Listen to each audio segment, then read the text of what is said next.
Alright everyone, नमस्कार। एक बार फिर से आप सभी का स्वागत है। जितने भी साथी मेरे साथ जुड़े हुए हैं, आप सभी का बहुत बहुत स्वागत, बहुत बहुत अभिनंदन आज की इस कक्षा में।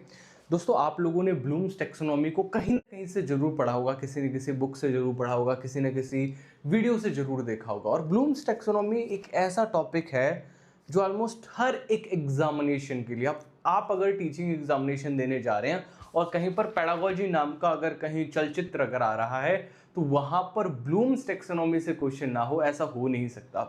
क्योंकि ब्लूम्स टैक्सोनॉमी ने ही हमें सिस्टमेटिक टीचिंग कैसे करानी है, या फिर अगर हम बात करें नए कॉन्सेप्ट्स जो हमारे दिमाग को खोलते हैं, दिमाग को वैल्यू को बढ़ाते हैं, या फिर जो एक ऐसी टीचिंग कराने जो वाकई में स्टूडेंट्स के लिए वैल्यूएबल हो, वो हमारी ब्लूम्स टैक्सोनॉमी से ही निकलती है, वो हमारी ब्लूम्स टैक्सोनॉमी से ही आती है। दोस्तों, आज के सेशन में आप सभी का बहुत बहुत स्वागत है। आज हम ब्लूम्स टैक्सोनॉमी को डिटेल में जाने की कोशिश करेंगे और हम समझने की कोशिश करेंगे कि आखिरकार ब्लूम्स टैक्सोनॉमी किस तरीके से सारा का सारा परिप्रेक्ष्य बदल देती है जब हम टीचिंग की बात करते हैं या फिर इवन एट हम ऑब्जेक्टिव राइटिंग की बात करते हैं।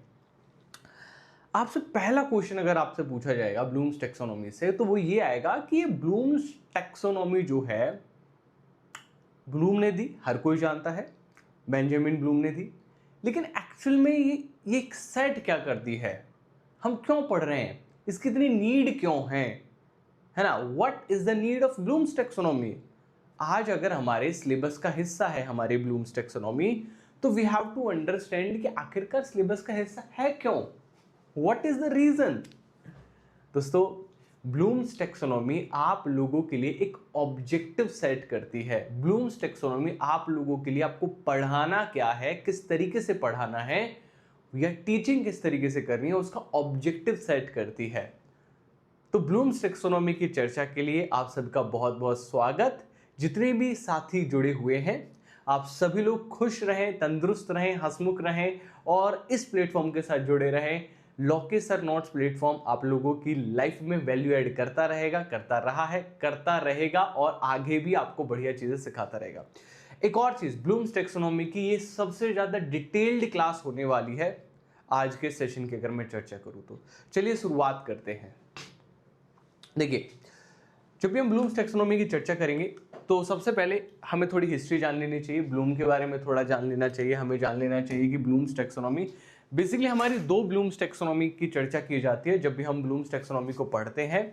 एक ब्लूम्स टैक्सोनॉमी वो है दोस्तों जो आप लोगों ने पहले पढ़ी थी 1956 वाली, और एक ब्लूम्स टैक्सोनॉमी वो है जो अब अभी जो बेसिकली ये जो समय चल रहा है 2001 में जो रिवाइज करके पढ़ी गई है, या फिर जितनी भी एनसीईआरटी हमारी जो बनी हुई है या फिर जितनी भी किताबें अब हमारी बन रही हैं दोस्तों, वो रिवाइज्ड ब्लूम्स टैक्सोनॉमी में बन रही हैं जो रिवीजन हुआ था 2001 में। क्या अंतर आया था, रिवीजन में क्या चेंजेस हुआ था, ये काफ़ी समझने वाली बात है। अगर मैं यहीं पर इन वर्ड्स को समझाऊंगा तो उतना अच्छे से समझ में नहीं आएगा, लेकिन उससे पहले हमें ब्लूम्स के बारे में जान लेना चाहिए।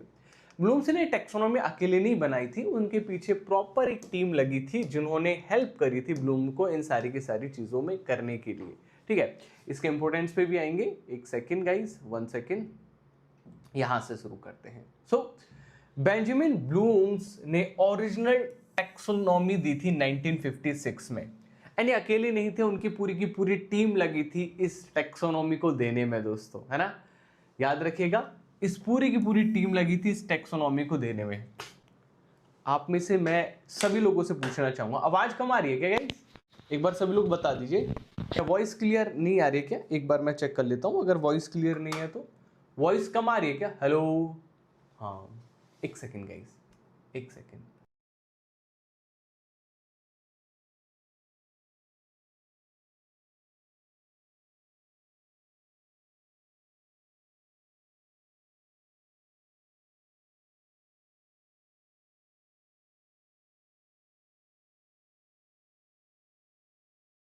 आई थिंक अब आपको आवाज अच्छे से आ रही होगी, अब कोई आवाज में कोई इश्यू नहीं होगा, है ना?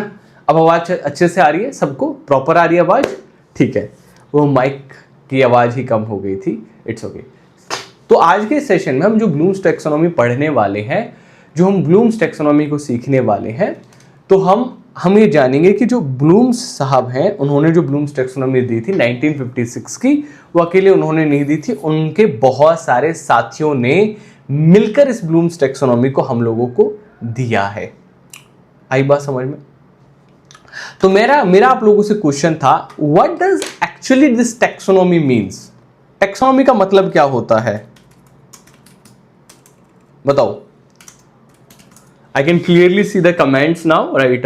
Everybody is trying to, ठीक है, okay, ठीक है। देखो, बहुत सारे अलग अलग नाम दे रहे, कह रहे सर नाम देना टैक्सोनॉमी होती है सर, ठीक है, ठीक है, बहुत सारे अलग अलग नाम दे रहे हैं सर, अलग अलग चीजें बोल रहे हैं। ठीक है, देखो समझो, ये वर्ड जो ना ब्लूम्स टैक्सोनॉमी, ये वर्ड का मतलब समझो पहले, तभी तो हमें समझ में आएगा कि यार टैक्सोनॉमी होती क्या है। टैक्सोनॉमी जो है वो दो वर्ड से मिलकर बनी हुई है। कोई बताएगा? अभी भी कोई है तो बता दो, जो फिलहाल जो बताना चाहे। नहीं बताना चाह रहा कोई इश्यू नहीं है। देखो, दो वर्ड जो है, एक वर्ड है इसमें टैक्सेस, ठीक है, टैक्स, वो टैक्स वाला नहीं, निर्मला ताई वाला टैक्स नहीं, दूसरा ये वाला टैक्सेस, ठीक है, और एक है नॉमी। दो वर्ड से मिलकर बना हुआ है, और ये दोनों वर्ड्स ही कौन से हैं? ये ग्रीक वर्ड्स है, ठीक है, ग्रीक वर्ड है। नोमी बेसिकली नोमोस से आया है, ठीक है, याद रखिएगा अगर अभी कभी पूछा जाए आप लोगों से। तो taxis plus nomos becomes taxonomy in English, but Greek में it's taxis plus nomos. Clear है यहां तक? What does taxis means? Taxis means ordering, किसी चीज को हम ऑर्डर में रख रहे हैं तो दैट इज टैक्सेस। मान के चलिए फॉर एग्जाम्पल आप लोगों से मैं कहूं कि आप इस क्लास के अंदर क्लास 1, क्लास 2, क्लास 3 को किस तरीके से अरेंज करना है। आप में से बहुत सारे लोग आएंगे जो टॉपिक वाइज अरेंज करेंगे, आप में से बहुत सारे लोग आएंगे जो क्लास वाइज अरेंज करेंगे, एंड अलग अलग तरीके से अरेंज करेंगे। तो वो जो अरेंजमेंट की एक साइंस जो है दैट इज टैक्सोनॉमी बेसिकली। सो जो ब्लूम्स टैक्सोनॉमी में जो टैक्सोनॉमी वर्ड है that is basically the science of arranging. Arranging of what? किसको अरेंज कर रहे हैं हम यहां पर? किसकी science? Arranging of different kind of objectives, जो हमारे कॉग्निटिव ऑब्जेक्टिव हो सकते हैं लर्निंग के, हमारे अफेक्टिव ऑब्जेक्टिव्स हो सकते हैं, हमारे साइकोमोटर ऑब्जेक्टिव हो सकते हैं। अब थोड़ा सा आसानी से समझाता हूं। अलग अलग उद्देश्य है। अगर आप बच्चे को टीचिंग करा रहे हैं तो उसके कुछ कॉग्निटिव उद्देश्य होंगे। भाई संज्ञानात्मक रूप से बच्चा क्या सीखेगा आपकी टीचिंग से? वो ऑब्जेक्टिव्स होंगे नहीं होंगे? आप कहोगे सर बिल्कुल होंगे। बच्चा आपके पढ़ाए हुए से क्या सीखेगा? वो आपका कॉग्निटिव उद्देश्य है। वो कॉग्निटिव उद्देश्य कि बच्चा सीखेगा क्या, ठीक है, ये ऑब्जेक्टिव को अरेंज करना है आप लोगों को, दैट इज टैक्सोनॉमी। कि पहले नॉलेज होगी, रिमेंबरिंग होगी, सिंथेसिस होगा, या इवोल्यूशन होगा, या अप्लाइंग होगा, क्या होगा? इसको अरेंज करने की जो कला है, जो विज्ञान है, उसी को हम टैक्सोनॉमी बोलते हैं। तो अब आप लोगों को समझ में आई होगी कि ब्लूम्स टैक्सोनॉमी का मतलब क्या है, कि हम जो ये वर्ड्स जो हैं अलग अलग, अप्लाइंग, ऑर्डरिंग, है ना, यानी ऑब्जेक्टिव्स वाले जो वर्ड्स हैं, हमारे उद्देश्य जो हैं, उनको हम एक फिक्स तरीके से, एक तरीके से इनको एक ऑर्डर में रखें, दैट इज टैक्सोनॉमी। आज दोस्तों हम 3 बेसिक लेवल पे जाकर हम इन टॉपिक्स को समझना चाहते हैं, ठीक है, याद रखिएगा, ध्यान से सुनिएगा मेरी बात। हम इनको 3 लेवल पे लेके जाना चाहते हैं। पहला कॉग्निटिव लेवल है, दूसरा अफेक्टिव लेवल है, और एक साइकोमोटर लेवल है। ब्लूम्स की टीम ने पाया कि एक बच्चे का जब भी हम टीचिंग कराते हैं या हम लर्निंग कराते हैं तो उस समय हम 3 बेसिक चीजों को फोकस कर रहे होते हैं, 3 बेसिक डोमेन्स को फोकस कर रहे होते हैं, 3 क्षेत्रों को फोकस कर रहे होते हैं। और वो 3 क्षेत्र हैं कॉग्निटिव क्षेत्र, एक क्षेत्र है हमारा अफेक्टिव क्षेत्र, और एक क्षेत्र है हमारा साइकोमोटर क्षेत्र। लेकिन इन तीनों के अलग अलग ऑब्जेक्टिव्स हैं। कॉग्निटिव के अपने अलग ऑब्जेक्टिव्स हैं, अफेक्टिव के अपने अलग ऑब्जेक्टिव्स हैं, साइकोमोटर के अपने अलग ऑब्जेक्टिव्स हैं। एक बच्चे के अंदर आप अफेक्टिव रूप से कुछ बदलाव लाना चाहते हैं तो आपके अलग अलग ऑब्जेक्टिव्स होंगे जिनको आप फॉलो करना चाहते हैं, ब्लूम्स ने जो दिए। और हम आज उन सभी ऑब्जेक्टिव्स की यहां पर क्या करेंगे, चर्चा करेंगे वन बाय वन कि कॉग्निटिव के क्या ऑब्जेक्टिव्स हैं, अफेक्टिव के क्या ऑब्जेक्टिव्स हैं एंड साइकोमोटर के क्या ऑब्जेक्टिव है एंड किसके बाद क्या आता है, ये सब समझने की कोशिश करेंगे। बट उससे पहले ब्लूम्स टैक्सोनॉमी का हमारी एजुकेशन पर क्या प्रभाव पड़ा, उसके इंप्लीकेशंस क्या हुए, वो जानना भी बेहद जरूरी है। तो चलिए समझते हैं। हम समझते हैं इंपॉर्टेंस क्या है हमारे टीचिंग लर्निंग प्रोसेस में ब्लूम्स टैक्सोनॉमी की। अब देखिए ध्यान से, सबसे पहले हम स्टार्टिंग करते हैं, हमें ये क्लियर बता देता है जो ब्लूम्स टैक्सोनॉमी वो हमें क्लियर बताता है, राइट करने में हमें हेल्प करता है कि हमारे लर्निंग ऑब्जेक्टिव्स क्या होंगे। आप एक बच्चे को पढ़ाना चाह रहे हैं, मैं आप लोगों को पढ़ाना चाह रहा हूं, तो आज मैं क्लियर ऑब्जेक्टिव के साथ आया हूं कि इस क्लास के बाद मेरे स्टूडेंट्स को ब्लूम्स टैक्सोनॉमी समझ में आ जाएगी, समझ में आ जाएगी, रट नहीं जाएगी, समझ में आ जाएगी। समझना ये मेरा एक ऑब्जेक्टिव हो सकता है, नहीं हो सकता है? आप लोग यस सर लिखेंगे कमेंट सेक्शन में जिनको समझ में आ रहा है ना? आप सब लोगों को समझ में आया यस सर, कि सबको दिमाग में क्लियर हुआ कि हमारा एक लर्निंग ऑब्जेक्टिव है। आज हम ब्लूम्स टैक्सोनॉमी को समझ जाएंगे। Encourage higher order thinking. आप लोगों ने एनसीईआरटी की किताब देखी है, आपने पाया होगा एनसीईआरटी किताब में ऐसे हॉट्स करके क्वेश्चन होते हैं। ठीक है, ठीक है, ये हॉट्स क्या है? What do you mean by hot? Hot दूसरा वाला हॉट नहीं है, गर्म वाला नहीं है, या वो लड़का लड़की वाला हॉट नहीं है। ठीक है, ये है higher order thinking skills. What is this higher order thinking skills means? वो स्किल्स जो आपके थिंकिंग को एक हायर ऑर्डर में लेके जाए, वो क्वेश्चंस जो आपकी थिंकिंग को एक तरीके से रिफ्लेक्शन की ओर लेके जाए, क्रिटिकल थिंकिंग कराए, वो आपके हायर ऑर्डर थिंकिंग स्किल्स होते हैं। और ये आया just because of this taxonomy. ये ऑर्डर जो इन्होंने दिया था उसमें हमें समझ में आया कि प्रॉब्लम का सिंथेसाइज करना, प्रॉब्लम को इवेल्युएट करना काफी डिफिकल्ट होता है एक प्रॉब्लम को रटने से। यानी कि एक प्रॉब्लम को समझना उससे ज्यादा डिफिकल्ट, उस प्रॉब्लम के आंसर को प्रॉब्लम सोल्व करना, सिंथेसाइज करना एट द एंड, वो सबसे डिफिकल्ट। तो हम ऐसे प्रश्न भी कराएंगे बच्चे को पढ़ाते समय जो हायर ऑर्डर थिंकिंग स्किल्स वाले होंगे। उसके बाद supports teacher in lesson planning and curriculum development. बच्चे को ये पाठ योजना बनाने में, टीचर को पाठ योजना बनाने में और लेसन प्लानिंग और करिकुलम की डेवलपमेंट करने में काफी मदद करता है। Provides a framework of assessment and evaluation. जो हमारा फ्रेमवर्क हम एक असेसमेंट और इवैल्यूएशन का बना सकते हैं कि हमारा असेसमेंट कैसा होना चाहिए, इवैल्यूएशन कैसा होना चाहिए, वो हम तैयार कर पाते हैं ब्लूम्स टैक्सोनॉमी की वजह से। मैं छोटी सा प्रश्न आप लोगों से पूछना चाहता हूं, असेसमेंट और इवैल्यूएशन में क्या अंतर है बताइए? सभी लोग बताएंगे फटाफट से कमेंट सेक्शन में। What do you mean by the difference between assessment and evaluation? It provides a framework for assessment and evaluation. मूल्यांकन और आकलन के लिए आधार प्रदान करता है।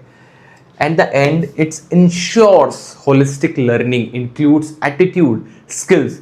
ये बात को फोकस करता है क्योंकि ये तीनों डोमेन पे काम कर रहा है, आपके कॉग्निटिव, अफेक्टिव और साइकोमोटर डोमेन पे। तो ये तीनों चीजों को अब बहुत अच्छे से ध्यान रखता है कि आपकी जो लर्निंग है उसकी वजह से बच्चे को नॉलेज हो पा रही है, नहीं हो पा रही है, उसका एटीट्यूड बदल पा रहा है, नहीं बदल पा रहा है, और उसका स्किल्स गेन हो पा रही है, नहीं हो पा रही है। ठीक है मोहम्मद राशिद, आपने अब अगर अभी रिसेंटली ज्वाइन किया है ना और आपको नहीं मिल पा रहा है तो प्लीज डोंट वरी, आज हम एक वीडियो बना के आपको बता देंगे। ठीक है, एक छोटी सी शॉर्ट्स की वीडियो मैं बना दूंगा सो दैट सभी स्टूडेंट्स को समझ में आए कि आपका कंटेंट किस किस फोल्डर में कैसे कैसे पड़ा हुआ है, सो दैट आप सब लोग पढ़ पाओ। ठीक है, समझ में आ गया? चलो, हाँ, असेसमेंट ड्यूरिंग क्लास होता है, इवैल्यूएशन आफ्टर लर्निंग होता है। चारू, आई थिंक ये थोड़ा मेरे को लगता है कि यहाँ पर आपका जो कॉन्सेप्ट है वो पार्शियली ट्रू है। इवैल्यूएशन भी क्लासरूम के अंदर हो सकता है, ऐसा नहीं है इवैल्यूएशन हम क्लासरूम के अंदर नहीं कर सकते। इवैल्यूएशन एक ब्रॉडर पिक्चर है। आप जब असेसमेंट कर रहे होते हो तो अपने आप इवैल्यूएशन कर रहे होते हो। समझो ध्यान से, असेसमेंट एक छोटा ये इवैल्यूएशन है। इस इवैल्यूएशन के अंदर अलग अलग असेसमेंट हो सकते हैं। मेरी बात ध्यान से समझ रहे हैं? तो जो क्लासरूम के अंदर आपने असेसमेंट किया है ना, वो भी इवैल्यूएशन का हिस्सा है। अलग नहीं है ये दोनों, बस जो असेसमेंट है that is part of evaluation. Evaluation एक बड़ा सर्कल है जिसके अंदर ये छोटे छोटे सर्कल मौजूद हैं, अलग अलग टाइप के असेसमेंट मौजूद हैं। तो इवैल्यूएशन के अंदर एक ब्रॉडर पिक्चर हमें देखने को मिलती है एक बच्चे की, असेसमेंट के अंदर एक छोटी पिक्चर हमें देखने को मिलती है, इर्रेस्पेक्टिव ऑफ क्लासरूम के अंदर हो रहा हो या बाहर हो रहा हो। Is that clear? यस और नो? हाँ ना? मैं आप लोगों का रोजाना असेसमेंट करता हूं, लेकिन जब हम पेपर देकर आएंगे एट द एंड तो मैं इवेल्युएट भी कर लूंगा कि आखिरकार एक बच्चा पास हुआ फेल हुआ, वटएवर। ठीक है? सो दोनों के बीच का अंतर समझ में आया कि एक इवेल्यूएशन के अंदर, एक मूल्यांकन के अंदर बहुत सारे असेसमेंट्स हो सकते हैं। Okay, clear? सबको क्लियर? आगे बढ़ते हैं।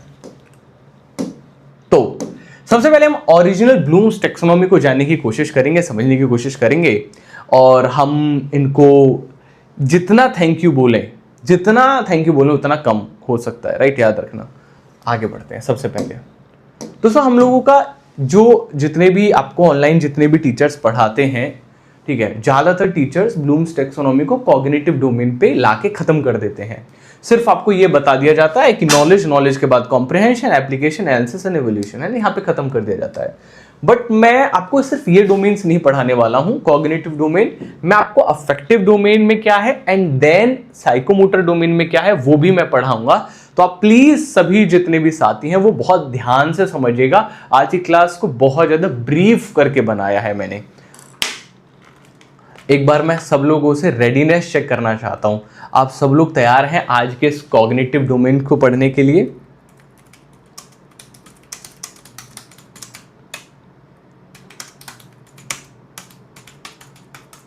चलें स्टार्ट करते हैं। सब लोगों ने ऐसे लिखा, मैंने कमेंट सेक्शन में एक कमेंट डाली है, ऑल द वेरी बेस्ट का, सब लोग चेक करो फटाफट से। चलो ध्यान से समझते हैं। तो कॉग्निटिव डोमेन जो है वो क्या है? ये हमारे कॉग्निशन को फॉलो करेगी। ब्लूम्स टैक्सोनॉमी ने 3 जो डोमेन्स दिए, हमने कल भी चर्चा करी थी कि ब्लूम्स टैक्सोनॉमी, ब्लूम साहब को हम कैप पहना देंगे, ठीक है? कैप मतलब कॉग्निटिव, ए मतलब अफेक्टिव एंड पी मतलब साइकोमोटर, है ना? सी से याद रखो, अब हम सी की चर्चा करने जा रहे हैं। अगले 2 स्लाइड्स में हम ए और पी की चर्चा करेंगे। तो कॉग्निशन की चर्चा करते हैं। कॉग्निटिव डोमेन में सबसे निचले स्तर पर, सबसे लोएस्ट स्तर पर क्या होता है? It is knowledge. Guys. What is knowledge? Knowledge क्या है? आपको मान के चलिए किसी चीज के फैक्ट्स में याद करा दूं, भारत का जो तिरंगा है उसके अंदर जो चक्र है उसमें कितनी तीलियां हैं, कितनी तिल्लियां हैं, ये सब हमें बचपन में पढ़ाया जाता है ना? ये नॉलेज हमें बचपन में दी जाती है।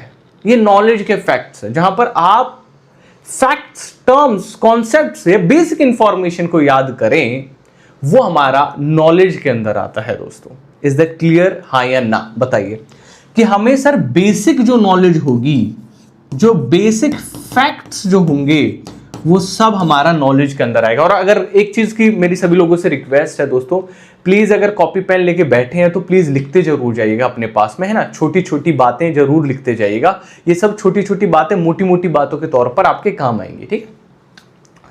अब आपने बेसिक फैक्ट्स तो याद कर लिए, है ना? आपने अलग अलग फैक्ट्स याद कर लिए। अब आप मान के चलिए किसी को समझाना चाहते हैं, आप किसी को समराइज करना चाहते हैं अलग अलग फैक्ट्स, तो आप क्या करेंगे? आप कॉम्प्रिहेंड करेंगे, आप कॉम्प्रिहेंशन करेंगे। क्या करेंगे? आप कॉम्प्रिहेंशन करेंगे। तो जो चीज आपने अभी समझी या फिर जो फैक्ट्स आपने जाने, उससे डिफिकल्ट थोड़ा होगा कि आप उन टॉपिक्स को समराइज करें या कॉम्प्रिहेंड करें या किसी को समझा दें एक तरीके से, ठीक है? इट्स नॉट एग्जैक्टली समझाना, बट हाँ मतलब वो उस लेवल पर आप लेके जाएं कॉन्सेप्ट्स को, ठीक है? याद रखना। तो यहां पर हम क्या करते हैं, किसी फैक्ट्स को एक तरीके से समरी बनाना या ट्रांसलेट करना, ये सब इस लेवल पर आता है, ठीक है? अब जैसे मैं आप लोगों से कहूं टेंस याद करने आप लोगों को, अब प्रेजेंट टेंस है तो प्रेजेंट टेंस 3 तरीके के टेंस होते हैं, हमें याद है। Present, past, future. प्रेजेंट के अंदर कौन कौन से टेंस हमें याद है? Present indefinite, present continuous, present perfect, present perfect continuous, हमें याद है। ठीक है, हमें ये भी पता है कि प्रेजेंट इंडेफिनिट में हम एस सी एस का प्रयोग करते हैं, प्रेजेंट कंटिन्यूअस में हम इज एम आर का प्रयोग करते हैं, प्रेजेंट परफेक्ट में हम हैज हैव का प्रयोग करते हैं, प्रेजेंट परफेक्ट कंटिन्यूअस में हम हैज बीन हैव बीन का प्रयोग करते हैं। ये हमें बेसिक नॉलेज है, रटा हुआ है। लेकिन अब आपको एक चित्र बनाना हो समझाने के लिए, आप लोग कैसा चित्र बनाओगे, कैसा मैप बनाओगे बच्चों को समझाने के लिए, स्टूडेंट्स को समझाने के लिए, खुद को समझाने के लिए फ्यूचर में? That will be comprehension. उसको हम क्या बोलेंगे गाइस? उसको हम बोलेंगे समझ। नाउ उसके बाद आता है एप्लीकेशन, है ना। टेंस को याद करना डिफिकल्ट नहीं है, टेंस को याद किया जा सकता है, उनकी एक समरी भी बनाई जा सकती है। लेकिन जब किसी के सामने बोलना हो, hello how are you, what are you doing, for example मैं ट्राई कर रहा हूं, मेरी भी इतनी अच्छी नहीं इंग्लिश, लेकिन the application is very very difficult than the knowledge. Knowledge से तो काफी डिफिकल्ट है उस चीज, जो ज्ञान है उसको लगाना, उसको अप्लाई करना। जैसे कोई चीज डिजाइन कर रहे हो, आपको पता है कि मेरे को नॉलेज है इस चीज की, लेकिन you are designing that specific thing, that is bit difficult than comprehension and application. Getting my point? Yes और नो? हाँ या ना? कितने सारे लोगों को समझ में आई मेरी बात? क्लियर है एकदम कि यार सर जो एप्लीकेशन है, अनुप्रयोग है, वो हमारी समझ और ज्ञान को हमें प्रयोग में लाना है, हमें अलग अलग लेवल पे प्रयोग में लाना है। दोस्तों याद रखिए, पूर्णिमा कह रही यही प्रॉब्लम आती है सर।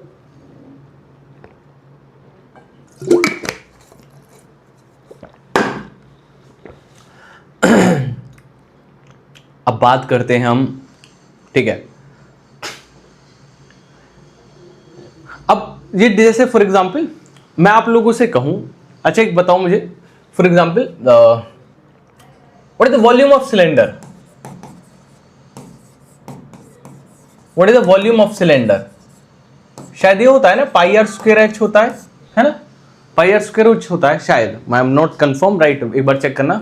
क्या होगा यार, पाई आर स्क्वायर एच होने चाहिए ना, एक नीचे सर्कल हो गया, इसका पाई आर स्क्वायर होता है, ये हाइट हो गई, correct, pi r square h है। तो जो सिलेंडर है उसका पाई आर स्क्वायर एच मान के चलिए, that is volume of cylinder, right. ये आपको रट गया, 10th में रटा होगा आपने, या 9th, what ever class it is. लेकिन आपके सामने कभी भी एग्जैक्टली आपके सामने सिलेंडर आए, देन आप उस पर अप्लाई कर रहे हैं, दैट इज एप्लीकेशन। मैथ्स के फॉर्मूला को अप्लाई करना to solve a problem is basically application. यहां पे बहुत सारे लोगों को, ठीक है, बहुत सारे लोगों को इश्यू होता है, मैथ्स का फॉर्मूला रट तो लिया, लेकिन उसको प्रॉब्लम सोल्व करने में अप्लाई करना is application. Clear? Now what is analysis? Analysis क्या है? रोली लिख रही है 1/3 pi r square h. I think ये आप कौन का लिख रहे हो शायद, मुझे जितना याद आ रहा है। देखो मैं मैथ्स पढ़ाता नहीं हूँ, एंड मैथ्स पढ़े हुए भी मुझे काफ़ी लंबा टाइम हो गया है। व्हेन आई वाज प्रिपेयरिंग, जब का मुझे याद है थोड़ा बहुत जितना भी आता है, बट आई थिंक शायद आप कौन का बता रहे हो, एक बार चेक कर लो, है ना, मुझे आइडिया नहीं है उतना। एनालिसिस, अब एनालिसिस करना है आप लोगों को, किस चीज़ का एनालिसिस करना है? देखो आपके सामने मैं इंफॉर्मेशन दूं, ठीक है, अब मैं आप लोगों से बोलूं कि यार जो गांधी जी का एरा रहा है ना, चलो 1907 से उठाते हैं, 1907, 1905, ठीक है, 1916, 1917, 1918, 1930 गोलमेज सम्मेलन, है ना, ये सब वगैरह वगैरह जो भी हिस्ट्री का पार्ट है। मैं आप लोगों से कहूं कि यार आपको गांधी जी का एरा को, पूरे के पूरे एरा को, उसके क्या प्रभाव पड़े आजादी पर, वो आपको एनालिसिस करना है और एक रिपोर्ट बनानी है। अब आप कहोगे sir how it is different than comprehension?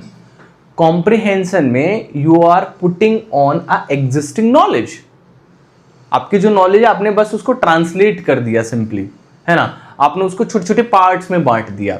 But analysis is more different, आपको हर एक एस्पेक्ट सोचना पड़ेगा कि गांधी जी ने ये चीज की तो ये क्यों हुआ, पूना पैक्ट क्यों हुआ, है ना, इसका क्या प्रभाव पड़ा, गोलमेज सम्मेलनों का क्या प्रभाव पड़ा। आपको हर एक फैक्ट सोचना है, अच्छा बुरा दोनों लिखना है, अच्छा बुरा दोनों लिखना है, दैट इज एनालिसिस।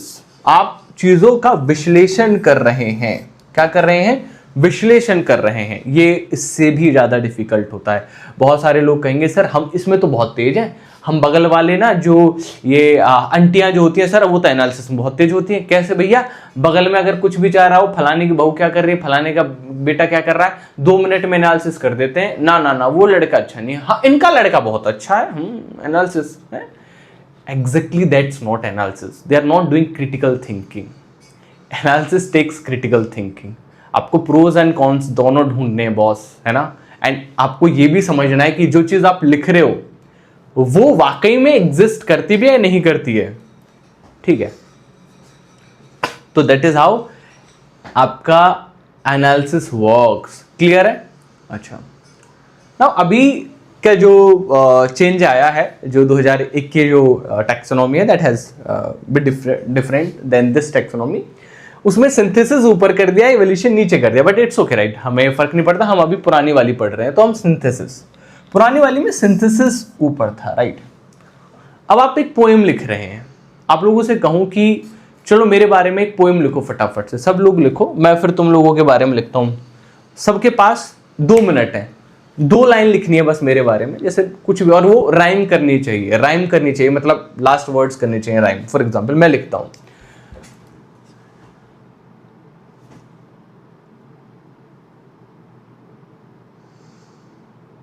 ठीक है, मेरा हो गया।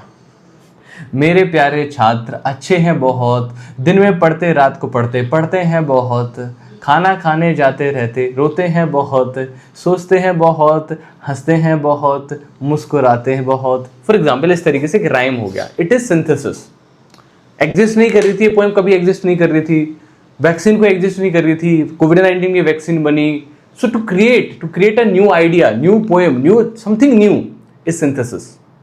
कोई नया विचार होता है ना, वो कूलर वाला आपने पढ़ा होगा ना, कूलर वाला अचानक से बल्ब जल जाना, वो सिंथेसिस ही है बेसिकली। और कूलर वाला अलग है थोड़ा, कूलर में सिचुएशंस होती थी, आप वहां पर आप basically as a whole situation को देख के तब समझते थे, लेकिन यहां पर सिंथेसाइज कर रहे हो आप इंफॉर्मेशन को, ठीक है।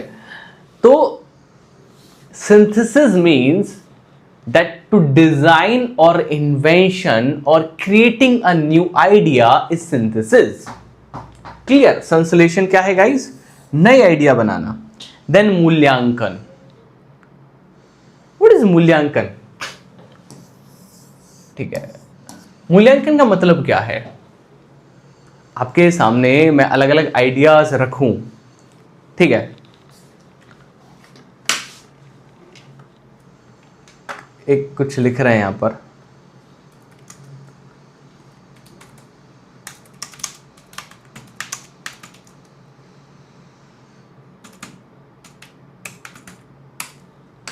कुछ तो लिख रहे हैं, एक लिख रहे हैं कि आंटी जो एनालिसिस करती हैं उसे, चलो ठीक है, इट्स ओके राइट।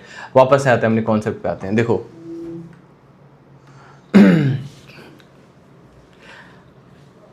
इवैल्यूएशन, अगर आपके सामने मैं अलग अलग थ्योरीज रखूं और इन थ्योरीज के बीच आपको जजमेंट देनी हो कि कौन सी थ्योरी ज्यादा बेटर है, उसकी इफेक्टिवनेस किसकी ज्यादा बेटर है, ठीक है, दैट इज इवैल्यूएशन। अब आप कहोगे सर एनालिसिस और इवैल्यूएशन में अंतर क्या है? हम एनालिसिस में भी तो कुछ वैसे ही काम कर रहे थे ना सर, फिर ये अलग अलग क्यों रखिए? अच्छा मैं आपको बता दूं, जब हम ब्लूम्स टैक्सोनॉमी का क्रिटिसिज्म करेंगे तो हम ये पढ़ेंगे कि ब्लूम्स टैक्सोनॉमी की जो टैक्सोनॉमी है उसमें एक ग्रिड दूसरी ग्रिड को ओवरलैप करती है। ओवरलैप इन टर्म्स ऑफ कि वो दोनों में लगभग एक सी बातें, लेकिन वो ओवरलैप कर रही हैं, 2 बातें एक साथ हैं, बट फिर भी how evolution is different than analysis is that हम एनालिसिस में ये चीज का फोकस करते हैं कि उसके प्रभाव क्या पड़ेंगे चीजों के, विच इज बेटर, कौन सा बढ़िया है, लोकेश सर में से इस प्लेटफॉर्म से या दूसरे प्लेटफॉर्म से कौन सा बेटर पढ़ाता है, ये इवेल्युएट कर रहे हो आप लोग। तो that is how evolution is done. Analysis में आप बात कर रहे हो फाइंडिंग की हाउ, ये हो कैसे रहा है, ये हो क्यों रहा है। सुबह धूप निकल रही है, क्यों निकल रही है धूप, कैसे निकल रही है धूप, this is how analysis is done. Evaluation धूप निकल कैसे रही है, ये हो इस नहीं, धूप निकलने के प्रभाव क्या पड़ रहे हैं, that is how evolution is done. उसके इंप्लीकेशंस क्या होंगे, समझ में आया, क्लियर है सर? क्रिटिकल थिंकिंग और सिंथेसिस में कुछ तो डिफरेंस होगा। नहीं, क्रिटिकल थिंकिंग अलग है, क्रिटिकल थिंकिंग कहीं भी की जा सकती है, क्रिटिकल थिंकिंग कहीं भी की जा सकती है। क्रिटिकल थिंकिंग तो आपको इवोल्यूशन करने में भी जरूरत पड़ेगी, क्रिटिकल थिंकिंग आपको एनालिसिस करने में भी जरूरत पड़ेगी। मेरी बात समझ रहे हो? क्रिटिकल थिंकिंग मतलब जब डीप जाके सोचना किसी भी चीज को। Synthesis means creating something new, कुछ नया बना देना, ठीक है? आई बात समझ में? सर एनालिसिस रिपीट करना। जब एनालिसिस में आपके सामने, जब आपके दिमाग में क्वेश्चन घूमे कि पृथ्वी घूम क्यों रही है, ये पेन नीचे क्यों आया, ऊपर क्यों नहीं गया, ऊपर गया मतलब फिर वापस नीचे क्यों आ गया, है ना? ये सारे क्वेश्चन आपके एनालिसिस में आते हैं। बट जब आप प्रभाव ढूंढते हैं कि ग्रेविटी का क्या प्रभाव पड़ रहा है, वो इवोल्यूशन के अंदर आता है। आई बात समझ में? तो गाइस, कॉग्निटिव डोमेन में आपका कोई भी डाउट हो, मेरे प्यारे छात्रों पूछ लीजिए, क्योंकि जब प्रश्न आएंगे तो मैं आप लोगों को बख्शूंगा नहीं। आगे मैं प्रश्न कराऊंगा इसी सेशन में, तो मैं फिर आपको पता है मैं नहीं छोड़ता, है ना? प्रश्न आते हैं तो फिर मैं बहुत क्रूअल इंसान हूं, क्रूअल किस्म का इंसान हूं, फिर मैं प्रश्न जरूर पूछता हूं, मैं जरूर पूछूंगा, तुम लोग पूछो मत पूछो। चलो बहुत बढ़िया, शाबाश, आगे बढ़ते हैं। ब्लूम्स टैक्सोनॉमी की अगली डोमेन जो है उसको एक बार समझने की कोशिश करते हैं, जो कि है अफेक्टिव डोमेन, है ना?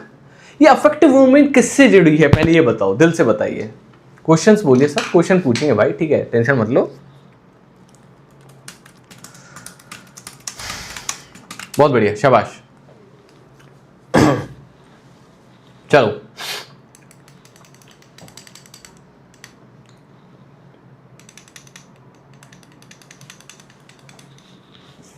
देखो, हम सब भावनात्मक रूप से चीजों को सीखते हैं। आप कहोगे सर हम चीजों को भावनात्मक रूप से सीखते हैं? अभी तक तो हमने पढ़ा था कॉग्निटिव रूप से सीखते हैं, भावनात्मक रूप से भी सीखते हैं। ऐसा कई बार होता है ना कि हमारा मन नहीं कर रहा पढ़ने का आज, सर हाँ सर पार्टी करा दो, होता नहीं होता है? सर आज मन नहीं कर रहा, आज गाना चला दो, बैकग्राउंड में बढ़िया सा म्यूजिक चला दो, यहाँ पे तेरे मस्त मस्त दो नैन मेरे दिल का ले गए चैन, फॉर एग्जाम्पल गाना सुनने का मन कर रहा है सर, आज हमारा मन नहीं है पढ़ने का। ये सब भावनाएं तो हैं, भावनात्मक रूप से तैयार नहीं हो, अफेक्टिव रूप से तैयार नहीं हो। मैं चाहे कितना ही ज्ञान दूं, जब ज्ञान लेने वाला ही भावनात्मक रूप से तैयार नहीं है, तो क्या ज्ञान की प्राप्ति कर पाएगा सामने वाला छात्र? क्या टीचिंग इफेक्टिव होगी? बताओ फटाफट से, है ना? तो हार्ट आप लोगों का ओपन होना चाहिए, दिल से आप तैयार होने चाहिए, भावनात्मक रूप से अफेक्टिव डोमेन के रूप से आप तैयार होने चाहिए पढ़ाई करने के लिए। और ये डोमेन को भी अलग अलग लेवल पर बताया है, क्या भावनात्मक रूप से किस किस तरीके से तैयार होते हैं अलग अलग लेवल पर, उसको भी हम एक बार समझना चाहते हैं। रागिनी, सिंथेसिस का मतलब होता है कुछ नई चीज बनाना, कोई नई चीज कोई क्रिएट करना, कोई नया आइडिया सोचना, ठीक है? यहां पर अगर आप सिंथेसिस देखोगे, संश्लेषण का मतलब है टू क्रिएट न्यू आइडियाज, ठीक है? नया आइडिया बनाना, ठीक। चलो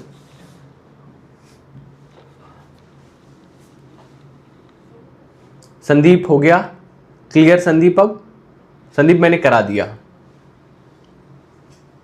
बता दिया भाई, है ना सबके सब। प्रिया, ये R2VOC ये क्या लिख रहे हो?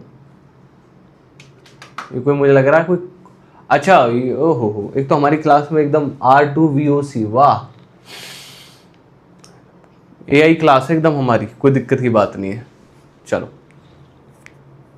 सर इवोल्यूशन दोबारा रिपीट कर दो। माला, आई एम रियली सॉरी, ठीक है? अब क्लास के बाद रिपीट कर दो, अब हम इस वाले पे आ गए अफेक्टिव डोमेन पे, ठीक है? हम रियली सॉरी, ठीक है? एक क्लास के बाद करता हूं मैं, ठीक है? अब थोड़ा सा इसको समझ लो। अफेक्टिव डोमेन पे आ गए, दिल से तैयार हो गए सबके सब आप लोग पढ़ने के लिए, तो चलिए स्टार्ट करते हैं। ये दिल से तैयार होना ही रिसीविंग है। जब आप इंफॉर्मेशन को रिसीव करना चाहते हैं, जब आप मुझे सुनना चाहते हैं, विलिंग टू लिसन, किसी चीज को सुनना, याद रखिए, लिख लीजिए, विलिंग टू लिसन। जैसे for example willing to listen, आप किसी को सुनना चाहते हैं, ठीक है। आप ऐसा क्यों होता है कि आप अपने फेवरेट, जो भी आपका फेवरेट सिंगर हो सकता है, टीचर हो सकता है, उसके गाने आपको ज्यादा याद रहेंगे, कोई अगर फेवरेट सिंगर ना हो तो उसकी बजाय, या फिर आपकी लैंग्वेज में, अगर आपकी खुद मूल भाषा में अगर कोई गाना गाया जाए तो आप उसे ज्यादा ध्यान से सुनेंगे कि क्या कह रहा है, रादर देन अगर कोई फारसी में, इंग्लिश में कोई बोले जा रहा है, ठीक है, अगर वो आपकी मूल भाषा नहीं है तो ये है विलिंग टू लिसन, जब आप सुनने के लिए तैयार हो, अटेंशन देने के लिए तैयार हो, व्हेन यू पे अटेंशन, ठीक है, that comes in receiving of the affective domain of Bloom's taxonomy. Is that clear to everyone? हाँ या ना? तो बेसिक अवेयरनेस और बेसिक अटेंशन कहाँ हमें देखने को मिलता है? रिसीविंग वाली साइड देखने को मिलता है। ये क्लियर है सब लोगों को? बहुत बढ़िया, करेक्ट। उसके बाद second is responding. What is responding? कोई बताएगा? अब मैं तुम लोगों से बोल रहा हूं कि यस सर लिखो, बहुत सारे लोग नहीं लिखते, दे आर नॉट रिस्पॉन्डिंग। वो हो सकता है क्लास में बैठे गए हो, हाँ बको बको मास्टर साहब बको, क्या बक रहे हो, ज्ञान व्यान, रिस्पॉन्ड नहीं कर रहे। मैं कह रहा हूं यस सर, क्यों लिखे यस सर, हमारा क्या मतलब पड़ा यस लिखे? अरे भैया रिस्पॉन्ड करो, एक्टिवली पार्टिसिपेशन को दिखाता है रिस्पॉन्डिंग, एक्टिव पार्टिसिपेशन। ये ठीक वैसे ही है जैसे कि आप बैक बेंचर्स अगर आपने देखे और बैक बेंचर्स को कोई अच्छा टॉपिक ना मिले, पढ़ने के लायक टॉपिक ना मिले, जैसे फॉर एग्जांपल मैं कहूं उन लोगों से बेटा आज हम रिप्रोडक्शन पर चर्चा करेंगे, है ना, रिप्रोडक्शन, इंसान का रिप्रोडक्शन। ओ सर जी बहुत ध्यान से एकदम, हाँ सर हमें पता सर, है ना। लेकिन जैसे मैं कहूँगा बेटा आज हम चर्चा करेंगे कि किस तरीके से जो एक वैक्सीन है वो बनाई जाती है और हमारी बॉडी से किस तरीके से हम ये समझते हैं हमारी बॉडी में से कि हमारे कौन कौन से बेसिक प्रोटीन्स हैं, कौन सी सेल्स हैं, बी सेल्स हुई, टी सेल्स, उनके क्या क्या काम है वो समझिए। अरे सर जी जाने दो, मूड खराब होगा, ठीक है। मतलब this is how responding works. आप रिस्पॉन्ड कर रहे हो नहीं कर रहे हो, एक्टिव पार्टिसिपेशन कर रहे हो नहीं कर रहे हो, ठीक है। आई बात समझ में? अच्छा, now that is valuing. What is valuing? कोई बताएगा कमेंट सेक्शन में व्हाट इज वैल्यूइंग? एनीबडी बताओ फटाफट से, what do you mean valuing?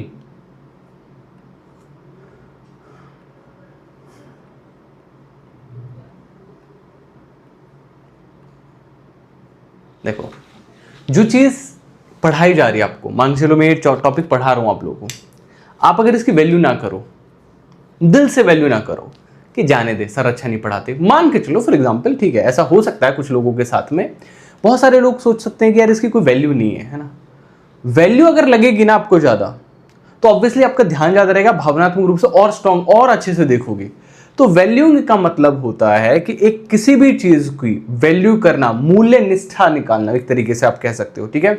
तो आप कुछ वर्थ अटैच कर देते हो उस चीज के साथ में कि मैं इस टॉपिक को इसलिए नहीं पढ़ रहा हूं कि लोकेश सर पढ़ा रहे हैं, ठीक है, लोकेश सर पढ़ा रहे हैं, रिसीविंग हो सकता है, रेस्पॉन्ड कर सकता हूं, लेकिन मैं इसलिए पढ़ रहा हूं इस टॉपिक को क्योंकि मुझे पता है 5 क्वेश्चन आएंगे मेरे पेपर में, मेरे एग्जाम में 5 नंबर हैं, मैं वैल्यू 5 नंबर की लेना चाह रहा हूं यहां से। दिस इज हाउ, जो आप भावनात्मक रूप से और तैयार हो जाते हो। इसीलिए आप देखना वो सब्जेक्ट्स पढ़ने स्टूडेंट्स कम आते हैं जिन सब्जेक्ट्स का पेपर में मार्जिन, जिन सब्जेक्ट्स को पेपर में महत्व कम होता है, क्योंकि उनको वैल्यू नजर नहीं आती। इवन तो टीचर कितना ही अच्छा पढ़ा ले, वो रिसीव रिस्पॉन्ड भी करवा दे उनसे, लेकिन वैल्यू अगर नहीं है तो वो कम हो जाएंगे, भावनात्मक रूप से डिग्रेड हो जाएंगे वापस से। ये क्लियर है सब लोगों को? एकदम क्लियर है ना?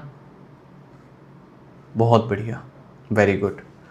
कह रहे हैं सर आज हम पहली बार इतने अच्छे से ये टॉपिक हमारे समझ में आ रहा है, वरना हमेशा सर के ऊपर से चला जाता था। थैंक यू सो मच आपकी कमेंट के लिए। क्या किस किस के साथ ऐसा है पहली बार आपको समझ में आ रहा है?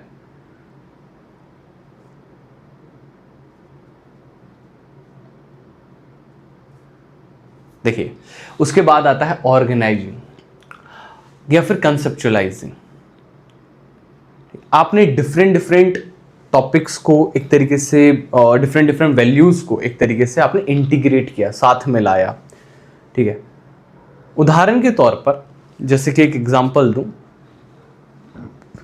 आपकी भावना है कि मेरी खुद की पर्सनल फ्रीडम तो है ही है, इस टॉपिक को पढ़ना चाहिए, मुझे पर्सनली तो पढ़ना चाहिए, लेकिन मैं इस टॉपिक को इसलिए भी पढ़ रहा हूं कि चलो मैं इसको किसी और को पढ़ाऊंगा या फिर समाज के काम में लेकर आऊंगा, ठीक है। सो अलग अलग आप वैल्यूज को क्या कर रहे हो, ऑर्गेनाइज कर रहे हो, इकट्ठा कर रहे हो, एंड देन उनको बेसिकली समझने की कोशिश कर रहे हो।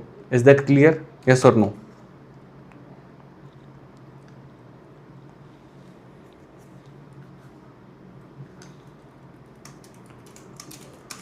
ओके, ठीक है, करा देंगे, ठीक है, करा देंगे। एक स्टूडेंट लिख रहा है सर ये वो पीडीएफ में करा देना, करा देंगे भाई, करा देंगे।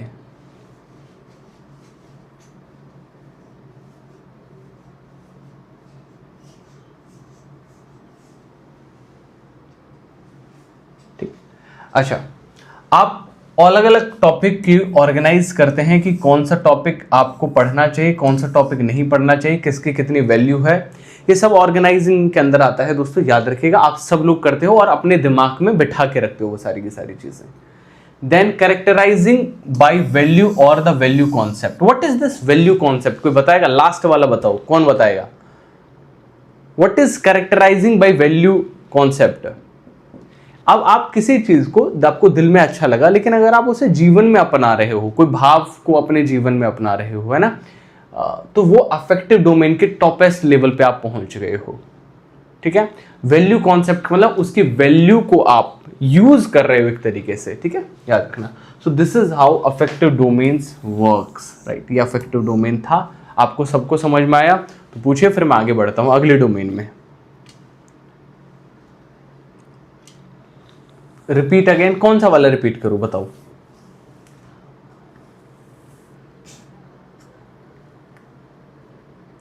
ठीक है,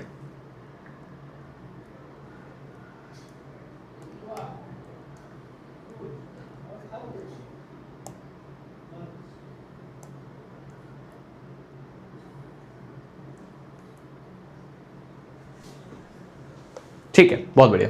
राहुल कह रहे हैं बिहेवियर में लेकर आना, रमेश कह रहे हैं बिहेवियर में लाना। परफेक्ट रमेश, गुड, ठीक है। ये थी आपके अफेक्टिव डोमेन। अब हम बात करते हैं साइकोमोटर डोमेन। साइकोमोटर डोमेन के अंदर अगर हम बात करें तो इमिटेशन से लेकर नेचुरलाइजेशन की प्रक्रिया होती है हमारी, ठीक है।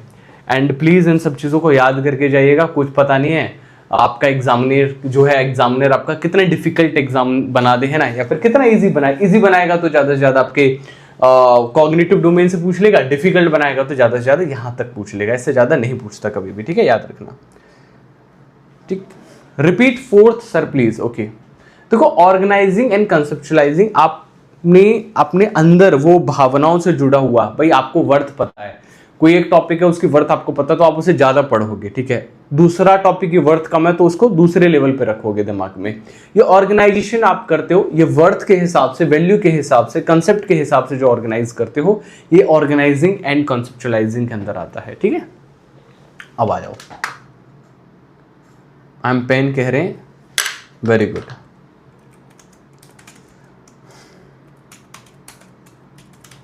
चलो शुरू करते हैं साइकोमोटर डोमेन। तो साइकोमोटर डोमेन में, एक सेकंड गाइस, साइकोमोटर डोमेन में सबसे नीचे आता है इमिटेशन। अब साइकोमोटर का मतलब क्या है यार? यहां पर हम स्किल्स सिखाना स्टार्ट करते हैं बच्चों को, है ना। यहां पर हम किसी को स्किल सिखा रहे होते हैं, या एक एज अ स्टूडेंट हम स्किल सीख रहे होते हैं। क्लियर?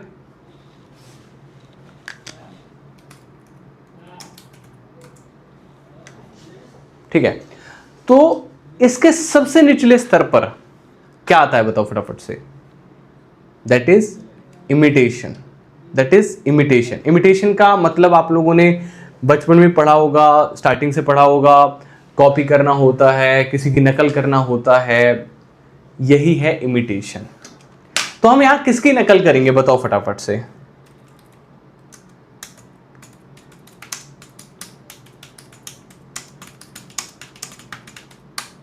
चलो स्टार्ट। देखो, अब हम मान के चलिए कोई स्किल सीखना चाहते हैं, कोई स्पेसिफिक स्किल सीखना चाहते हैं। आपने देखा होगा बार बार खैर है ना, मूवीज़ वगैरह में देखा होगा, मैं भी कम ही जाता हूँ, मतलब एक आध बार गया हुआ हूँ कभी कभार, ठीक है, नॉट ये कोई रेगुलर काम नहीं है मेरा, ठीक है। बट आपने देखा होगा कि बार के अंदर इस तरीके से उछाल रहे होते हैं लोग, ठीक है, ये आपका इमिटेशन के अंदर आता है, it comes under imitation guys, clear. आपने हाँ, फिर आपने उसको कॉपी किया एंड देन आप देखना चाह रहे हो। एक सेकंड गाइस, मुझे ना आप लोगों की कमेंट देखने में बड़ी इशू आ रहा है, एक सेकंड मैं इसको सोल्व कर लूँ पहले, है ना, तो बार बार फिर मुझे रुकना पड़ रहा है, कमेंट्स नहीं दिख रहे आप लोगों के, बहुत देर हो गई है, एक सेकंड का टाइम दीजिए मुझे बस।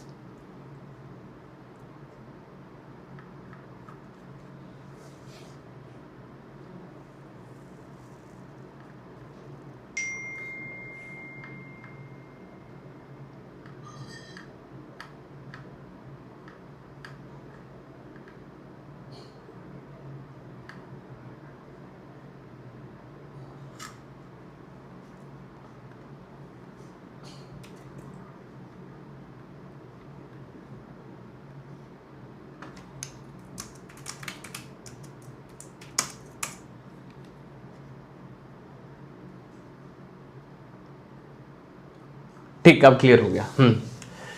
आप लोगों की कमेंट आ रही है, thank you so much wait करने के लिए, आप सब लोगों ने वेट किया। यहाँ पर मैं देख पा रहा हूँ ज्योति स्किल सब आगे, ठीक है, सब आगे, ज्योति आगे, संजू आगे, वेरी गुड, बहुत बढ़िया। चलो अब कोई दिक्कत नहीं है। इमिटेशन का मतलब है अनुकरण, जैसे मैं अभी समझा रहा था कि हमने किसी के सामने वाले को ऑब्जर्व किया, हमने देखा कि वो उछाल रहा है, जैसे है ना, ऐसे ऐसे करके बोतल उछाल रहा है, हमने देखा, हम भी घर पे बैठ के सीख रहे हैं, उसकी तरह प्रैक्टिस कर रहे हैं, राइट।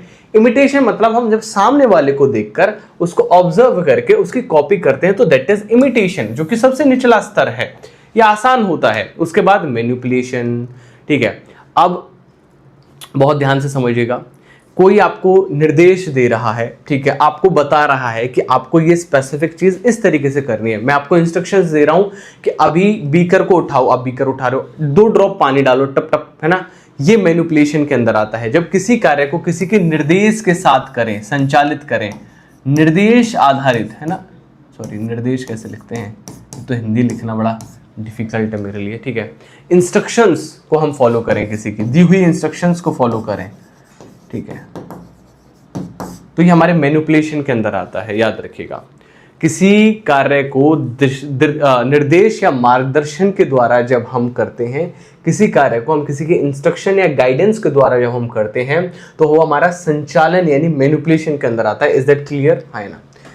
प्रिसीजन, राइट, शुद्धता, प्रिसाइज होना, एक कॉन्सेप्ट को, जैसे मान के चलो मैं गलती नहीं कर सकता, ये आप लोग मुझसे उम्मीद करते हो, है ना, to be very precise, to be very specific, है ना, हम वर्ड्स यूज करते हैं। सटीकता, आपके कोई भी काम में जो भी आप स्किल है, आपको आप सटीकता की ओर लेके जा रहे हो दोस्तों, है ना, बिना किसी की हेल्प के, बिना किसी मशीन के, लेकिन आप बहुत बिल्कुल बारीकी से आप उस चीज को कर रहे हो, वो प्रिसीजन है, जो over a period of time धीरे धीरे लर्निंग करके आपको आएगा, है ना, धीरे धीरे आपको सीखने में आएगा, याद रखिएगा, ठीक है।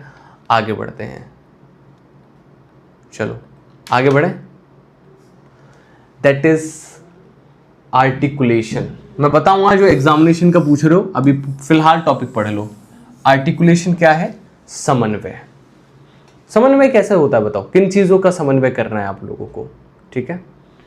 आपने मान के चलिए एक पढ़ाना है, जैसे मैं आपको पढ़ा रहा हूं, टीचिंग ना एक अपने आप में, हम क्यों बोलते हैं teaching is an art, teaching in articulation है। आपको अपने हाथ भी चलाने होते हैं समझाने के लिए कॉन्सेप्ट्स को, आपके हाथों की मूवमेंट, आपको बोलना बहुत सटीकता से है, बारीकी से बोलना है, आपको टोन ऊपर नीचे लेके जानी है, सो दैट स्टूडेंट बहुत अच्छे से समझ पाए किसी भी कॉन्सेप्ट को।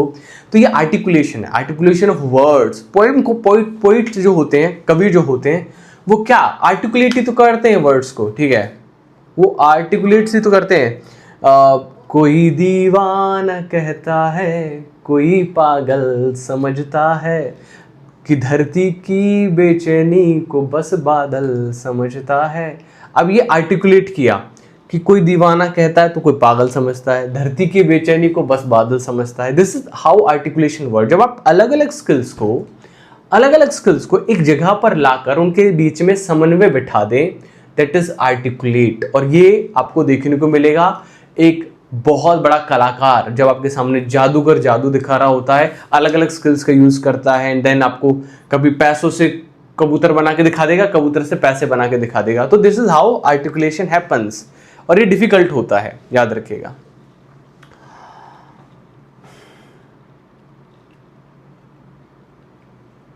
इमिटेशन जो कह रहे हैं यहां पर, अनुकरण स्किनर ने यूज किया है। मुझे जितना याद है इमिटेशन बेंडूरा साहब ने यूज किया है, ठीक है, मुझे जितना याद है, हो सकता है आप लोगों को कुछ ज़्यादा याद आ रहा हो।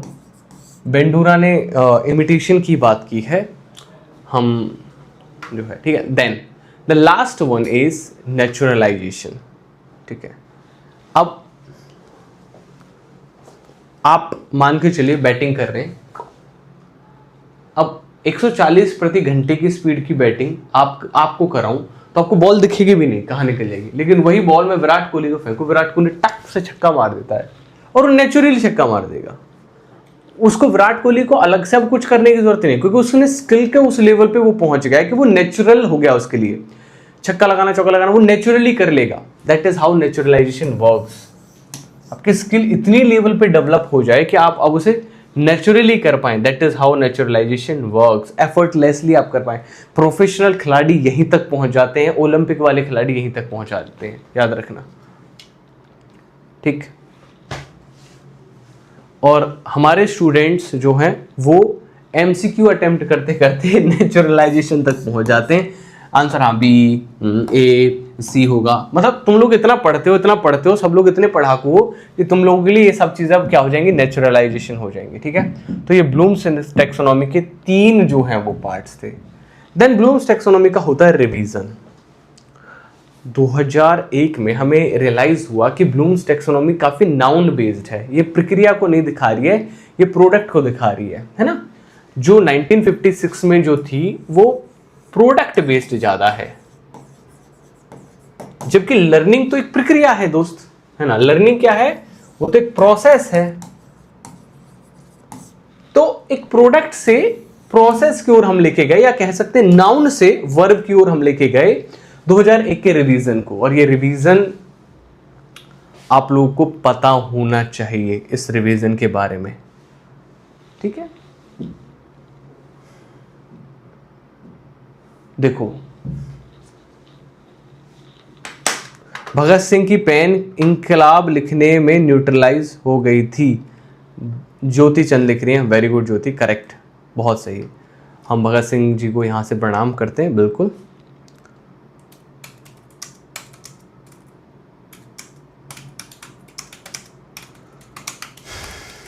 चलो स्टार्ट।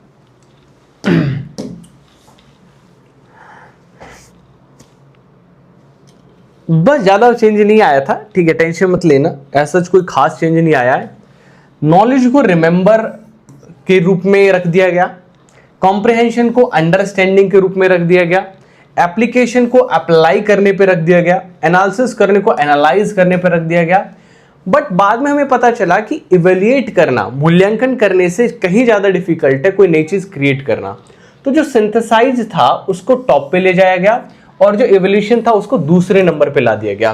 तो क्वेश्चन कई बार बनता है कि 2001 के रिवीजन में किन 2 चीजों के अंदर बदलाव हुए थे। तो याद रखिएगा, क्रिएट और इवोल्यूट के अंदर बदलाव हुए थे, और सिंथेसाइज वर्ड को क्रिएट वर्ड से रिप्लेस कर दिया गया था। Is that clear to everyone, हाँ या ना? सबको क्लियर हुआ मेरी बात?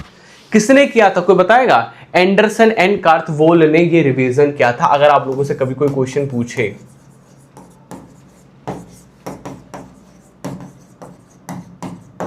अगर कभी कोई पूछे तो एंडरसन एंड कार्थवोल ने रिवीजन किया था 2001 में, पूछ सकता है, ठीक है, बट फिर भी याद रखना।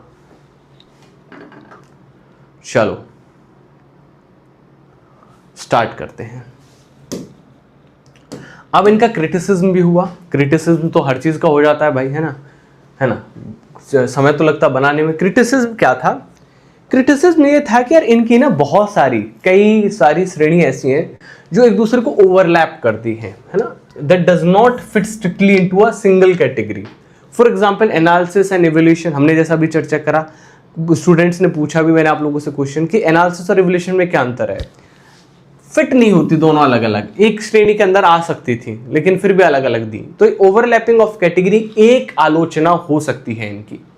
दूसरा, काफी रिजिड हायरार्की नहीं लगती आप लोगों को, कि ऐसा नहीं लगता कि जैसे आपको भाई या तो तुम याद करो, याद नहीं कर रहे हो तो फिर तुम चीजों को समझ लो, है ना, ऐसा नहीं होता। हम कुछ चीजों को याद करते हैं, कुछ चीजों को समझते हैं, बहुत रिजिडिटी है, फ्लेक्सिबिलिटी नहीं है।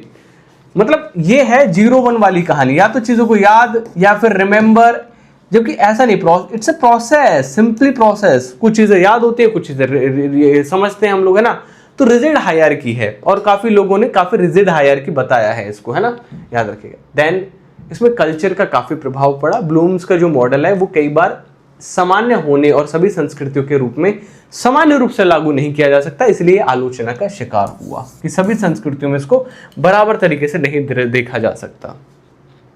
ठीक है, जैसे कि फॉर एग्जांपल अब इंडिया है, भारत है, भारत में जब पहले के जमाने में अगर आप वेदों को देखते थे तो उसको सबसे श्रेष्ठ माना जाता था जो वेदों को कंठस्थ रखता था, जो रिमेंबर रखता था, कंठस्थ रखता था, है ना।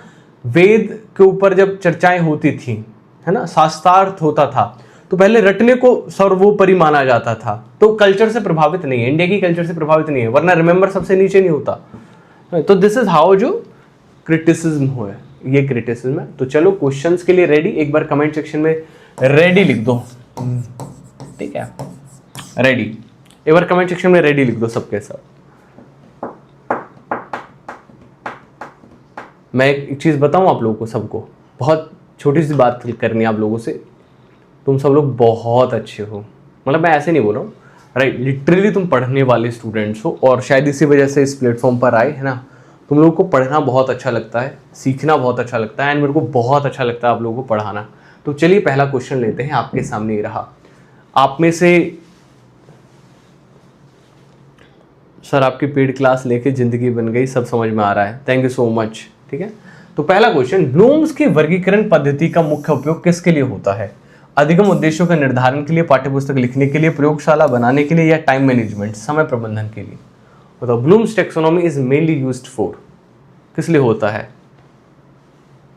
बताओ फटाफट से।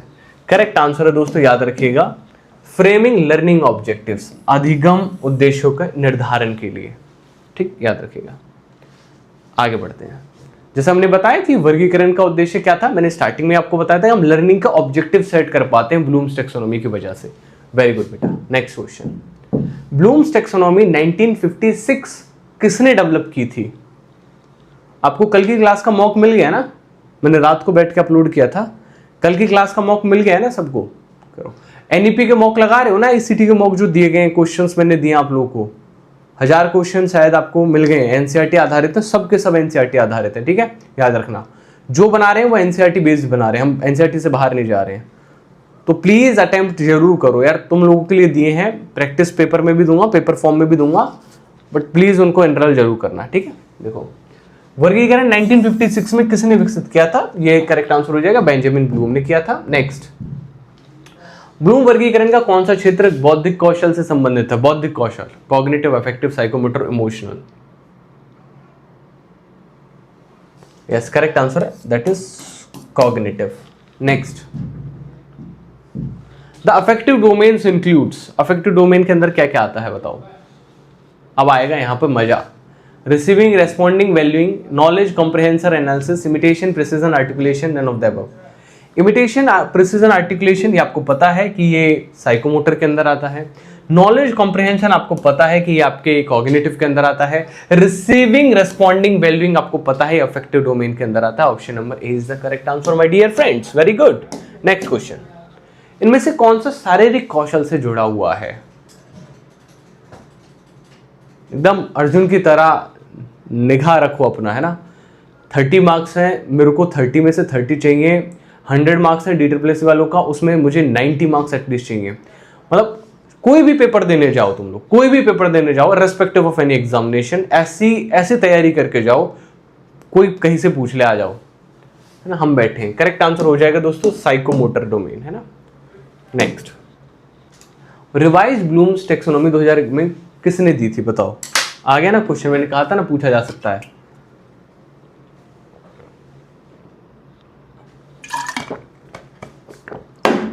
आज किस किस का फास्ट है?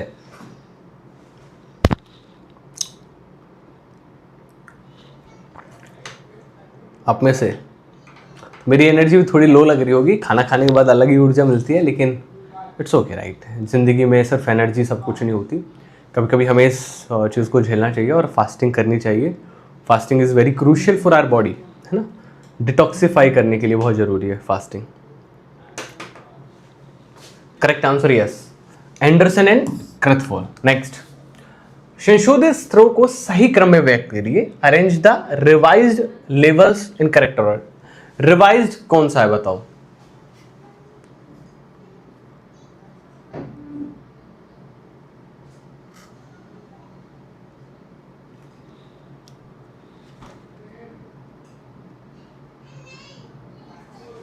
बताओ। Understand, apply, remember, analyse, evolution, create. ठीक है, remember, understanding, apply. Correct answer is, दोस्तों याद रखिएगा, remember, understanding, apply, analyse, evaluate, create, है ना। ऑप्शन में बी, वेरी गुड, शाबाश। एक नया प्रयोग तैयार करना किस तरह का उद्देश्य है? एक नया प्रयोग तैयार करना, design a new experiment. Lokesh Chukka, Lokesh क्या नाम लिखते हो अपना? एक लोकेश मिल गए भाई मुझे, पहली बार लोकेश सर की क्लास में लोकेश आया है भाई, बहुत बढ़िया भाई, वेरी गुड। क्रिएट इसका करेक्ट आंसर होगा। लोकेश मजा आ रहा है क्लास करने में? Next, differentiate between renewable and non renewable resources belongs to which type of objective? Differentiate करना, और मैं आपको गारंटी दे रहा हूं इन क्वेश्चंस को, जो कंटेंट आपको प्रोवाइड किया है, किसी भी बुक से मिला लेना, चाहे वो नेट लेवल की बुक से मिला लेना, ब्लूम्स टैक्सोनॉमी की, आपको इससे ज़्यादा कंटेंट कहीं नहीं मिलेगा, नहीं मिलेगा आपको कंटेंट, ठीक है। ये मेरा आपको वादा है, किसी भी बुक से मिला लेना, इससे ज़्यादा कंटेंट कहीं नहीं है। मैंने सारी बुक खंगाल डाली है। करेक्ट आंसर है दोस्तों एनालाइजिंग, ठीक है। नेक्स्ट, ब्लूम के वर्गीकरण पद्धति में कौन सी सीमा बताती है श्रेणियां पूरी तरीके से अलग नहीं है?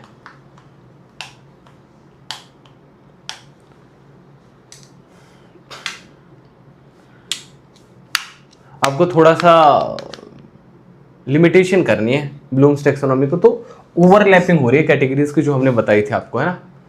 The idea that learning must strictly follow up step by step level of criticised as.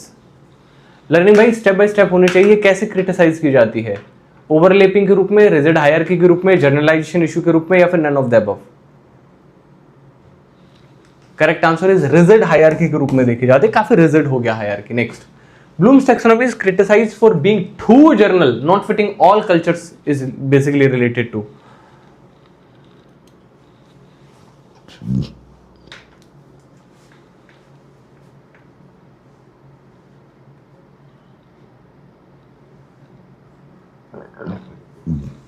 Correct answer है दोस्तों, याद रखिएगा, cultural subject specific limitation. Next, list the Capitals of Indian state challenges which objective. भारतीय राज्यों की राजधानियों को सूचीबद्ध करो, किस उद्देश्य की चुनौती देता है? सूचीबद्ध करना आप लोगों को राजधानियों को। करेक्ट, याद रखिएगा, रिमेंबरिंग, याद करने को, स्मरण को। Next, critically evaluate the policies of NEP 2020 challenges which objective. शिक्षा नीति 2020 की नीतियों का आलोचना का मूल्यांकन करो, किस उद्देश्य को बताता है? अच्छा क्वेश्चन है। क्वेश्चन कैसा लगा? बोलो भाई लोगों, क्वेश्चन कैसे लग रहे हैं? निपटा रहे हो? पढ़ने का फायदा हुआ? सीखने का फायदा हुआ? हुआ सर, इवेल्युएट, मूल्यांकन करना। Okay, all the very best.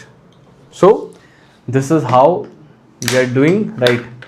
आपको इस क्लास के नीचे भी मॉक टेस्ट मिल जाएगा। हम जितनी भी क्लास कर रहे हैं उनके नीचे मॉक टेस्ट दे रहे हैं, ठीक है। ये जो क्लास है आप देखोगे तो आपको मॉक टेस्ट मिल जाएगा। कोई भी जो भी पढ़ाई कर रहा है उसको, हर किसी को, ये लोकेश सर नोट्स एप्लीकेशन। अच्छा, if you really like this class तो प्लीज़ एक बार सभी लोगों से मेरी रिक्वेस्ट है, राइट, कि जाइए और अपनी तैयारी को आगे बढ़ाइए, एंड अपने दोस्तों को भी आप ये एप्लीकेशन रिकमेंड कर सकते हैं पढ़ाई करने के लिए, so that they can enrol into our batches, right. So this is our application, Lokesh sir notes application. Download it, आप में से तो सब डाउनलोड कर रखे क्या। चलो thank you so much, bye bye, take care, thank you everyone. Only one question wrong हुआ मेरा, एक भी क्यों रॉन्ग हुआ, मेरे को पूरे नंबर चाहिए 30 में से 30। सर आपके सब्जेक्ट के नोट्स कब मिलेंगे, अगला वीक लगेगा यार, देखो बहुत काम है। आप लोगों को लगता है बैकेंड में सब कुछ नया आया है, नया सिलेबस आया है, या तो हम वही कि हड़बड़ी में गड़बड़ी कर दें, ठीक है, या फिर ये कि टाइम ले और अच्छा काम करें, एक बार में जो भी दें बढ़िया वाला दें, अच्छा काम करें, राइट। तो थोड़ा वेट कर लो, एक सप्ताह का वेट कर लो, अच्छे नोट्स आने वाले हैं। और नोट्स क्लासेस तो चल ही रही है ना, आपको पता है हमने 25% सिलेबस कंप्लीट कर लिया है, आपने 25% सिलेबस कंप्लीट कर लिया है एमआरएस का। DSSC वालों का भी जो बैच चल रहा है उसमें हमने करीब 18% सिलेबस कवर कर लिया है। तो we are the fastest one, आप कोई भी उठा लो। हाँ वो बात अलग है, वो किसी ने पुरानी रिकॉर्डिंग उठा के डाल दी पुरानी वाली, वो बात अलग है, लेकिन कोई लाइव अगर करा रहा है, we are the fastest one जो इतनी क्लासेस करा चुके हैं। किसी के भी बैच को जाके देख लो आप लोग, डेमो में तो दिख जाता है ना। रिकॉर्डिंग अगर किसी ने नहीं डाली है तो we are the fastest one, ठीक है। Thank you so much, bye bye, take care. कोई एक दिन क्लास ले रहा है सप्ताह में, कोई 2 दिन क्लास ले रहा है, आपकी 5 दिन क्लास चल रही है, 5 दिन क्लास, ठीक है। Thank you so much, bye bye, take care. कुछ जो प्रॉब्लम आ रही है आप लोगों की, ठीक है, जो प्रॉब्लम आ रही है वो करवाएंगे सोल्व, ठीक है। जो कह रहे हैं सर प्रॉब्लम आ रही है प्रिंट कैसे करवाना है, प्रिंट में एक्सपोर्ट का ऑप्शन है। सर एक प्रॉब्लम आ रही है PDF नोट्स के रिगार्डिंग, प्रिंट कराने में बहुत पैसा लग रहे हैं आप। अच्छा मैं बुक बना दूं क्या, कितने सारे लोग इस चीज को चाहते हैं कि बुक के लिए, कितने सारे लोग ये चाहते हैं कि बुक के लिए। सूरज ऐसी कोई इशू नहीं है, स्क्रीन ब्लैक वगैरह का कोई इशू नहीं, आप प्लीज अपडेट कर लीजिए एप्लीकेशन को प्लीज, ठीक है। बुक बनवा दूं क्या, इफ यू वांट, राइट। देखो मेरे को तो फिर वही है कि कॉस्टिंग लगेगी भाई, मेरे को तो 1-1.5 लाख रुपया पहले देना पड़ेगा। तो तुम लोग चाहते हो तो मैं बनवाऊंगा, राइट, नोट्स की बुक, है ना। अगर आप नहीं चाहोगे तो मैं नहीं बनवाऊंगा, इफ यू वांट, राइट। तो टीचिंग एप्टीट्यूड और एक DSSC पार्ट B की अगर बुक चाहते हो नोट्स के तो मैं बनवा दूंगा, ठीक है। ताकि प्रिंट होके उसको अगर मतलब हम लोग कुछ कॉस्ट ले लेंगे उसके, जो भी होगा जितने की बनेगी book with previous year book paper बनवा लेंगे भाई, ठीक है। चलिए थैंक यू सो मच।